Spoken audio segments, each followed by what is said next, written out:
নম্বর আমাদের শিক্ষা দিয়ে গেলেন। কি বলে গেলেন? এক নম্বর শিক্ষা দিয়ে গেলেন, ও তামাম বিশ্বের মুসলমানরা শুনে নাও, আমি হুসাইন তোমাদের জানিয়ে দিয়ে গেলাম, মওত হয়ে যাবে কোনো পরোয়া নাই, শহীদ হয়ে যাবে কোনো পরোয়া নাই, মৃত্যুবরণ করবে কোনো পরোয়া নাই, কিন্তু অন্যায়ের কাছে জীবনে তোমরা কখনো নিজের মাথা নিচু করবে না। জোরে বলতে হবে, খবরদার অযোগ্যদের যোগ্যতার আসরে বসতে দেবে না। যারা অযোগ্য দুর্নীতিগ্রস্ত তাদেরকে পদে, এই যে পঞ্চায়েতের প্রধানের পদ, এমপির পদ, এমএলএ এর পদ, ব্যারিস্টারের পদ, হিসাব দিতে হবে কিয়ামতে। আমি একদিন একটা কথা বলেছিলাম ওয়াজ করতে করতে, এই যে আমরা ভোট দিয়ে একজনকে নির্বাচন করলাম, ধরেন কাউকে আমি ভোট দিলাম, আমার ভোটে সে নির্বাচিত হয়ে গেল, এমএলএ হলো, এমপি হলো, জি পঞ্চায়েতের প্রধান হলো, ইত্যাদি ইত্যাদি হলো, ভোরে যদি হারাম আর নোংরামি কাজ করে, কিয়ামতে আল্লাহ আমাকে প্রশ্ন করবে না করবে না? সারা শব্দ দেবেন তো? তুই একটা লোককে ভোট দিলি, জানিস তো লোকটা দুর্নীতিগ্রস্ত লোক, হারামখোর, বেয়াদব, বাজে, নোংরামি আছে, খারাপই আছে, লম্পটি আছে, চিটিংবাজি আছে, তারপর তোকে ভোট দিচ্ছিস তাকে? কি কথা আমি জানি না ওদের কথা, কিন্তু জানার পরেও কে আমাদের প্রশ্ন করতে হবে না হবে না? অবশ্যই প্রশ্ন করবে, আল্লাহ ছাড় নেই, অত সহজ নয়। অযোগ্যতার আশানে আপনি যোগ্য মানুষকে যদি না বসিয়ে অযোগ্যকে বসিয়ে দেন, ইমাম হুসাইনের শিক্ষা এটা বসানো যাবে না। যে কোনো ক্ষেত্রে আপনি মিলাতে পারবেন এটা। যোগ্য মানুষকে ভালো জায়গায় বসা।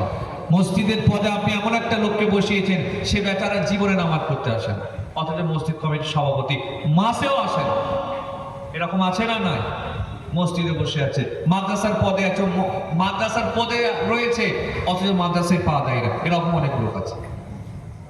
যারা মসজিদ কমিটি থাকবেন তাদের দায়িত্ব হচ্ছে মসজিদে এসে নামাজ পড়া। মসজিদ কমিটিতে এমন লোক থাকা দরকার, ইমামের না থাকাকালীন তারা নামাজটা পড়িয়ে দিতে পারবে, এরকম মসজিদের কমিটিতে থাকা দরকার।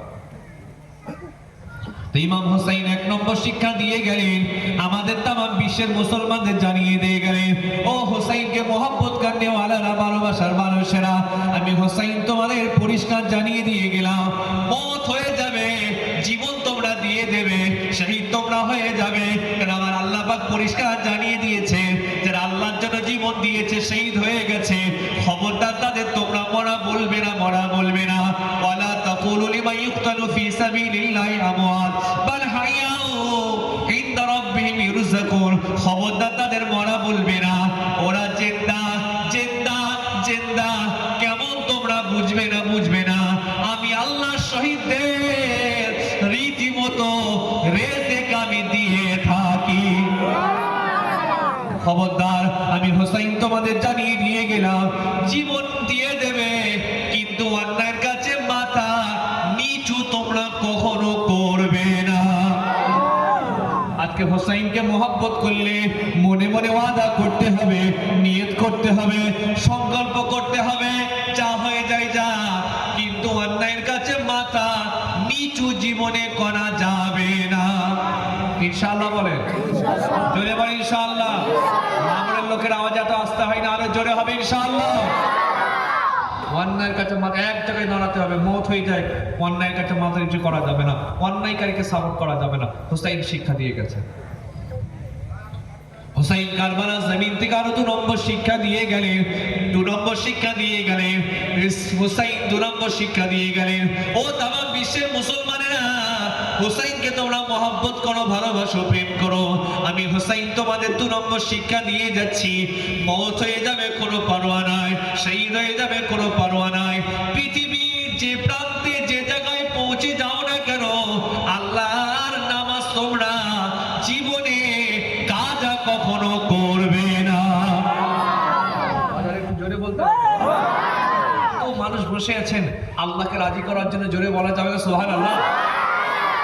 সত্যি কথা বলেন তো, জলসা শেষ হয়ে যাবে, দোয়া হয়ে যাবে, তাবারুক নিয়ে যে যা চলে যাবেন, এই বাউন্ডারির বাইরে বার হলে সুবহানাল্লাহ বেরোবে? সত্যি কথা বলেন তো, বার হবে? একটু মাথাটা লালেন, বেরোবে নাকি খিস্তি বেরোবে?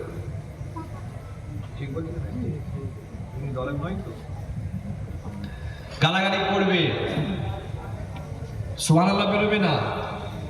খিস্তি বেরোবে, গালাগালি বেরোবে, আর তাওয়ারকের প্যাকেট দিয়ে দেখে না হাড়ও নেই, গোসও নেই, মনে মনে কমিটি যা করবে। হ্যাঁ, কি আশ্চর্য, 500 টাকা চাঁদা দিলাম, হ্যাঁ একটা কিছু দিল না, ভাবি যাবি, হ্যাঁ সুবহানাল্লাহ বারো হবে না। ভাই যা হবার এখানেই হচ্ছে ভক্তি মহব্বতের সাথে আল্লাহকে রাজি করার জন্য, বলেন না সুবহানাল্লাহ। লাভ আছে রে ভাই। 1 নম্বর লাভ, আল্লাহ 10টা নেকি দেন। 2 নম্বর লাভ, আল্লাহ জিন্দেগির 10টা সাগীরা গুনাহকে মাফ করে দেন। আপনারা বসে আছেন, আমি দায়িত্ব নিয়ে বলতে পারি, এখানে বসার কারণে হাতের গোনা বন্ধ, পায়ের গোনা বন্ধ, চোখের গোনা বন্ধ, শরীরের সমস্ত অঙ্গ প্রত্যঙ্গের গোনা বন্ধ। এখানে বসার কারণে আল্লাহ নেকি যেমন দিচ্ছেন, সওয়াব যেমন দিচ্ছেন, পাশাপাশি আল্লাহ জীবনে অনেক ছোট ছোট গুনাহগুলোকে মাফ করে দিচ্ছেন। কোন হুজুর কেন বারবার সুবহানাল্লাহ বলে আমি জানি না, আমি কিন্তু একটা নিয়েতে বারবার বলাই, কারণ হুজুর বলেছেন একবার করে বললে 10টা নেকি হয়, 10টা গুনাহ মাফ হয়, জান্নাতে একটা করে গাছ পোতা হয়। আমরা তো সবাই গুনাহগার, আমি এর জন্য বলি যেন আল্লাহ নেকিও দেবেন, পাশাপাশি জীবনের গুনাহকে আল্লাহ মাফ করবেন। এই জন্য বারবার বলাচ্ছি। আপনারা কি বিরক্ত হচ্ছেন নাকি? অখুশি হচ্ছেন না তো? একটু মহব্বতের সাথে বলুন তো সুবহানাল্লাহ। মাশাআল্লাহ মাশাআল্লাহ। হোসাইন 2 নম্বর শিক্ষা দিয়ে গেলেন, আল্লাহর নামাজ পড়া যাবে না।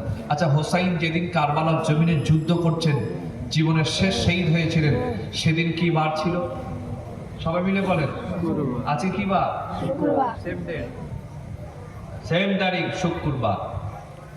হুজুর কারবালার জমিনে যুদ্ধ করতে প্রশ্ন করছে, এই শৈলরা একটু বলবে আজকে কি বার, কি দিন, কোন সময়, কোন মুহূর্ত? আমার তো কোনো খেয়াল নেই, একটু বলো না।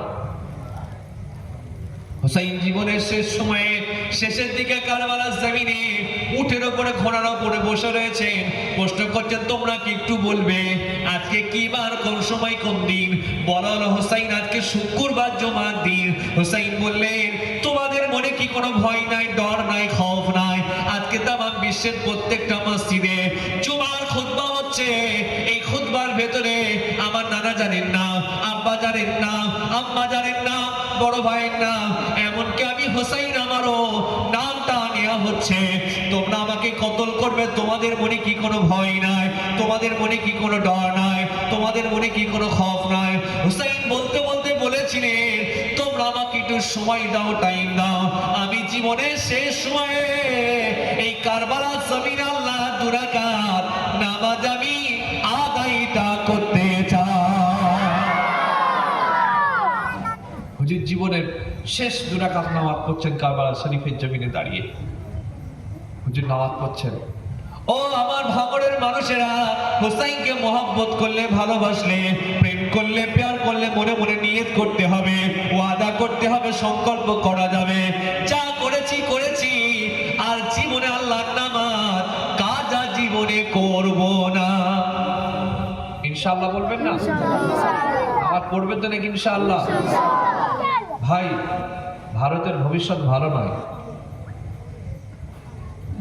আমি যেহেতু প্রকাশ্যে মাইকে রয়েছে, স্টেজে আছি, কথাগুলো সব বলছি না, তবে এটুকু বলছি মসজিদগুলোকে আবাদ করেন। একটা সময় এমন আসতে চলেছে, আপনাকে বলবে তোরা তো তোদের মসজিদে নামাজ পড়িস না, সপ্তাহে একদিনের জন্য কি করতে রেখেছিস, ভেঙে দিকে যাবে, পাশের পাড়ায় যাবে। যদি বলে আপনি কি করবেন? বুঝছেন?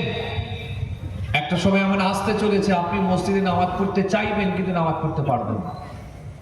আপনার দিল কাঁদবে,